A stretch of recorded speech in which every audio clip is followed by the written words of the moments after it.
Hi, my name is Sean Humphreys. Thank you for taking the time to view this presentation, 10 Exercise Benefits. You know, the benefits of moderate and consistent exercise are huge, and the positive impacts of exercise will be felt in an enormous range of areas in our life, cognitively, physically, emotionally, relationally, in our general experience or quality of life. Unfortunately, most of the benefits attached to exercise, or at least the perceived benefits, are related to weight management or losing weight. But here's the tough reality. Over the long term, it's very, very difficult to out-exercise your mouth. Now, I'm not saying that exercise is not important. It's a very important piece of the weight management area. But this presentation focuses on a whole host of other benefits attached to exercise. My hope is that by understanding some of these benefits, it'll act as extra motivation for you to consider, maybe I do need to integrate some additional exercise into my life. The vast majority of us don't do that. And for good reason. Our lives are very busy, packed full of to-dos and hectic schedules, and so exercise tends to get pushed off to the sidelines as we try to accomplish a lot of other important goals in our life.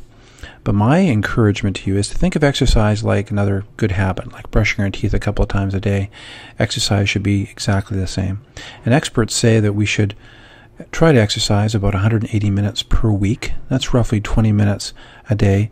And I think all of us have 20 minutes a day that we can direct towards exercise and reaping the great benefits attached to regular exercise.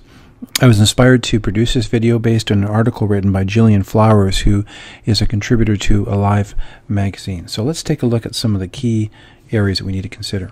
First of all, you may feel like this guy. Many of us just don't like exercise.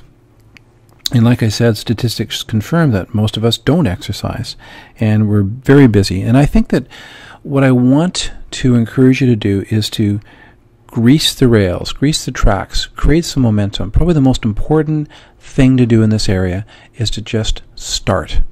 Just make a point of getting up tomorrow and beginning your exercise program, whether it's a 15-minute walk or just getting out and stretching. Just begin. And by beginning, you create some momentum that will just make the process of integrating exercise into your regular day-to-day activities easier and easier. Now, the other thing that I want you to really think about is that definitely there's no such thing as one size fits all. You can't take a general prescription and say it applies to everyone. And so one of the things that you need to do is to keep experimenting until you find the right regime, the right exercise protocols for you. Just as important in the creation of momentum is really finding something that you enjoy, that fits into your lifestyle, and that you look forward to, that you're motivated to do on a regular basis. Okay, so let's get started and look at the 10 habits. Well, the first one is more energy and better sleep. That's one of the benefits of exercise. And in fact, it's a common complaint that people don't exercise because they don't have energy. Ironically, physical activity builds more energy and greater physical capacity. In other words, you need to expend energy to create energy. Energy is created by just getting up and moving. If you push through the inertia that keeps you from doing this important habit, you will soon build momentum and create an energy reservoir, additional energy that you can take advantage of. Another benefit of this, once you get the momentum going, is that once you're outside the gym or your exercise routines, you'll have more energy for the regular activities of life, whether it's your work or playing with your kids or your grandchildren. And regular exercise has been shown to improve sleep quality and to help people battle chronic insomnia. And of course, better sleep leads to less daytime fatigue and greater energy reserves in your day and in your life. It's like this virtuous cycle. It's something that you get more energy by beginning to be active. That activity helps you to sleep better. Better sleep brings you more energy. And so it really is a wonderful cycle to try to create in your life. Number 2, pain management. Now, another reason why a lot of people don't exercise is because of pain. Chronic pain can keep people from exercising. Ironically, though, the right kind of exercise can actually reduce generalized pain. And it's been found that chronic back pain, for example, can be improved through exercise-based therapy. So prioritizing physical activity can actually help to deal with the issues of ongoing pain. Now, obviously, you need to spend some time with your physio therapist, your physician, your sports doctor, but there are exercise routines that you likely can integrate into your day-to-day that will provide for pain relief management. Now, one of the most important things, though, is to make sure that you, if you're not experiencing pain in any kind of chronic way, get exercising. In one study on exercise and back pain found that people with the lowest baseline fitness levels were most likely to develop back pain in follow-up visits 6 years later. In other words, poor fitness is considered a risk factor for lower back pain. So other research confirms that targeted stretching and strength training may help to prevent the occurrence of injuries. In other words, chronic back pain and other chronic pain can be just very debilitating, and one of the most effective ways of making sure that doesn't happen to you is to be engaged in a regular exercise regime. Well, what about the immune system? What does exercise do to help your immune system? It's interesting to note that 20 minutes of exercise daily has a very positive impact on strengthening and activating the immune system. Increased immune surveillance reduces the risk of respiratory infections. But, very important, beware of overdoing super intense exercise, which can actually compromise your immune system. So if you're training for Ironman triathlons or doing heavy-duty sprint or anaerobic activities all the time, be careful about that. Be very judicious in terms of how much of that activity you put into your schedule. But moderate, sort of health-promoting exercise enhances your immune system, keeps you stronger, so another benefit of exercise. Number 4, Sexercise. Well, would the promise of a more fulfilling sex life motivate you to exercise? A study of men with sexual dysfunction exercising 180 minutes per week said they improved their satisfaction with their sex lives. Erectile dysfunction was specifically improved in active participants. And this makes sense, of course, because exercise improves overall vascularization and blood flow to every part of the body. Regular exercise has been shown to reduce the risk of sexual dysfunction before it starts. So get exercising so you can combat these problems from ever starting. And exercise can lead to a cascading of hormones that improve the libido for both men and women. Number 5, brain building. So what does exercise have to do with brain building? Well, regular exercise to moderate to vigorous exercise over a lifespan reduces the risk of Alzheimer's and Parkinson's disease by as much as 40%. And exercising 3 times per week in one study, reduced the incidence of dementia by over 21%. As well, regular exercise will reduce the generalized cognitive decline that takes place naturally as we age. So if you want to maintain your long-term cognitive independence, then it's very important that you exercise. And again, it makes sense. When you exercise, you increase blood flow to the brain, which gives you that oxygenated blood that just helps to stimulate the production of neurons and overall better brain function. Exercise, especially aerobic exercise, has been found stimulates the production of something called BDNF, brain-derived neurotropic factor.